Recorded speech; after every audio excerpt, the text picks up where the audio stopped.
কেন একটা বিষয় ঘটলো এবং আজকে আমি শুধুমাত্র একা নারী না, যে কোনো একটা ডিভোর্স মানুষকে আমি বিয়ে করি। শাকিব খান একটা ছোট বাচ্চা, মানে সে একটা শিশু, তাকে এনে আমার লাইফে আমি জড়িয়েছি। মানে এটা কেউ কিছু জানে না, কোথাও কারো কিছু নেই, এবং এত বছর ধরে এটা চলছে। এটা তো অলমোস্ট 9-10 বছর ধরে।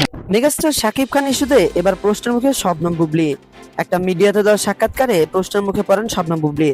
তাকে শাকিব খান ইস্যুতে প্রশ্ন করলে ঠিক তিনি কিভাবে উত্তর দিয়েছেন ভিডিও শুরুতে আপনারা সেই বিষয়টি শুনলেন। বেশ কিছুদিন সোশ্যাল মিডিয়ায় একটাই গুঞ্জন, শবনম বুবলি তো কন্যা সন্তান মা হয়েছেন, বিষয়টা প্রত্যেকেরই জানা, কিন্তু এই বাচ্চা বাবা আদৌ শাকিব খান কিনা বিষয়টা না বারবারই প্রশ্নের মুখে পড়তেছে শবনম বুবলি। যদিও ফেসবুকে পোস্টের মাধ্যমে তিনি নিজেই জানান দিয়েছেন এই বাচ্চা বাবা শাকিব খান, কিন্তু গত প্রায় 3 মাস হয়ে গেল বিষয়টা নিয়ে এখন পর্যন্ত মুখ খুলেননি মেগাস্টার শাকিব খান। আর এতেই বেঁধেছে বড় বিপত্তি। এতে করে নেটিজেনরা দাবি করতেছে বাচ্চা বাবা শাকিব খান না, যদি এই বাচ্চা বাবা শাকিব খান হতেন অবশ্যই বিষয়টা নিয়ে কোনো না কোনো কথোপকথন বলতেন।